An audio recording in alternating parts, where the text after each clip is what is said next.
2 years. NREL over the time went back up to about $250 million under President Bush 1, and stays right now roughly around $220 million is what the operating budget is, excluding capital investments. Over the time, NREL, despite these wildly fluctuating budgets, lowered the cost of renewable energy or power produced by renewable energy by 70 to 90%. They had done one heck of a job in a very, very difficult political and a very difficult budget environment. And we should be very, very proud of that. During that particular time, NREL produced 172 patents and 74 foreign patents, has 200 patents pending.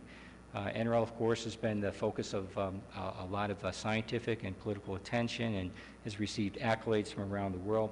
And more probably importantly, the renewable energy industry that we have today really was created because of the federal investment in research and development, because all of the people that worked at NREL eventually moved on and went out into the private sector and started the renewable energy companies that are being successful today. NREL has really helped spur a lot of businesses, a couple of them local, and I just thought I'd point out was, for example, Abound Solar just recently was commissioned making cost-effective solar cells. We just had the city of Aurora enter into a very unique arrangement with NREL and a few other sponsors, including Excel and some other businesses, and the Solar Technology Acceleration Center in Aurora, which is going to bring not only jobs, but the solar industry to the state of Colorado. And also we have the Colorado Renewable Energy Collaboratory with the state of Colorado's universities, University of Colorado, Colorado School of Mines, and Colorado State Universities. All collaborative activities to, in effect, bring together the best and brightest minds around renewable energy.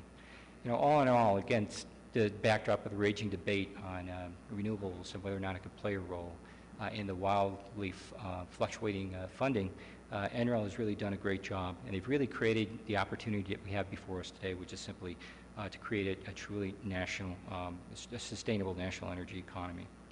So let's talk real quickly then about the state of Colorado and how we in effect work together.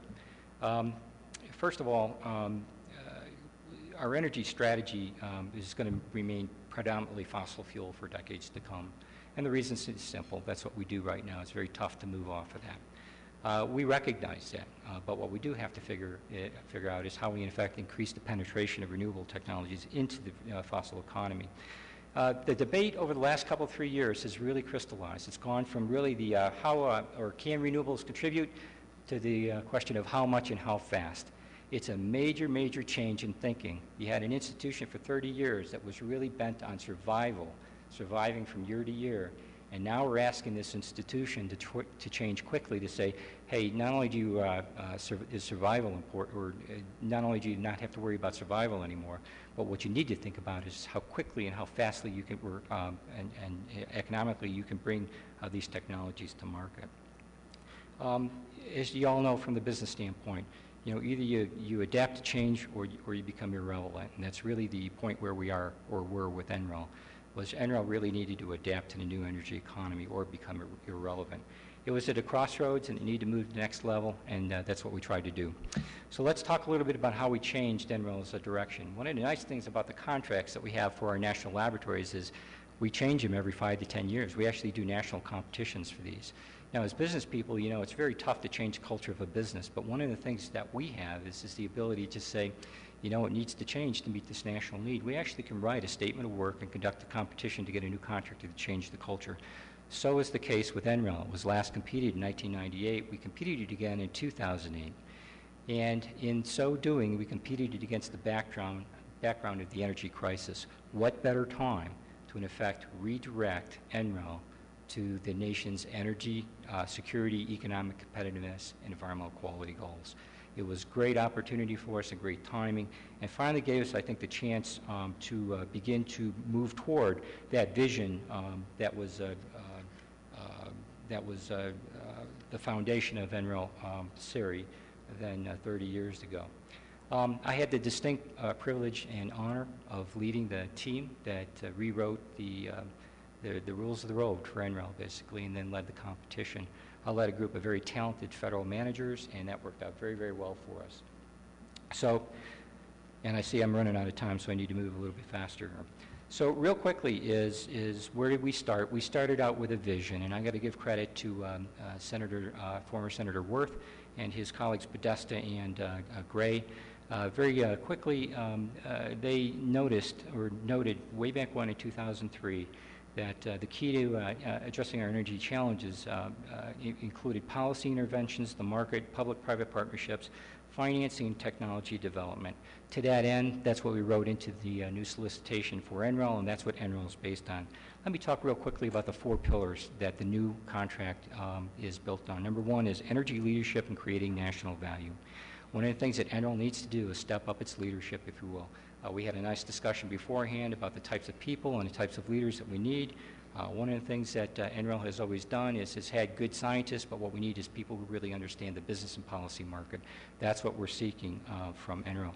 To that end, we've actually employed then state of Colorado institutions, including the three state universities on our Board of Governors to help direct NREL, as well as MIT and Stanford. Federal Reserve Bank is participating in our Board of Governors, as well as a number of other distinguished business folks. It's the first time in our history, this is the first time that we've had that type of change and that kind of horsepower at the top to, in effect, make sure NREL is doing the right thing. Advancing science and technology. Our bread and butter is all about the integrity of our science and our ability to deliver the science efficiently to people, the science that everybody needs efficiently.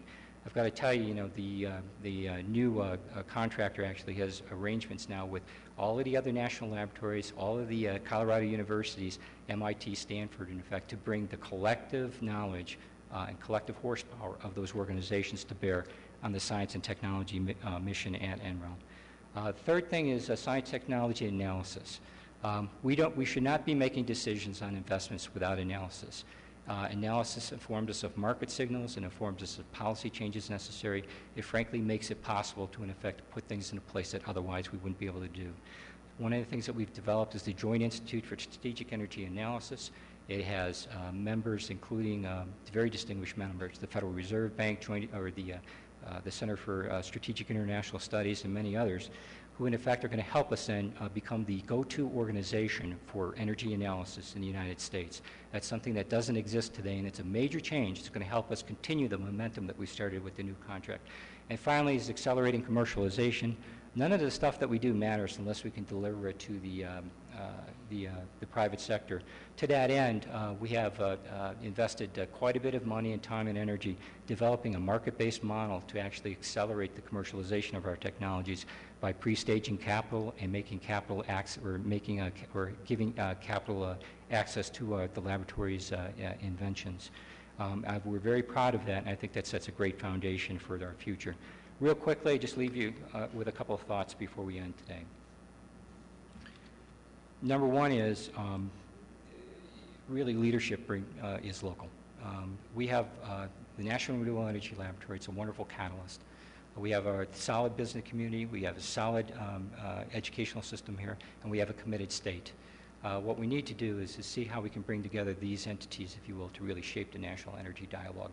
I know of no other location in the United States that has as much in the way of energy knowledge and assets that can be brought together to this problem so quickly and so easily. Department of Energy is committed to NREL. Department of Energy will be here for a long time. I look forward to working with you over that period of time to make that happen. Secondly, is just simply is really it's going to be a coordinated effort. If we're going to make this all happen, we have to work together. There's just no other way to do it. And finally, and probably most importantly, scale of or change on the scale really takes a long time. To make this change, it requires the momentum the effort of everybody to maintain the momentum. We know that this change is possible. We started it now. With your help, we look forward to moving in the future. My final note is in the summer of 2010, this building will be opening here. I'd like to just extend the invitation to you all to come on out and maybe even do one of your meetings out there if you all would consider that or something, because I think that one of the things that you're going to see is going to be one of the most photographed buildings by every politician that's running for office that wants to do anything or wants to say anything about energy. Is going to be a great backdrop for everybody. Again, thank you for your attention.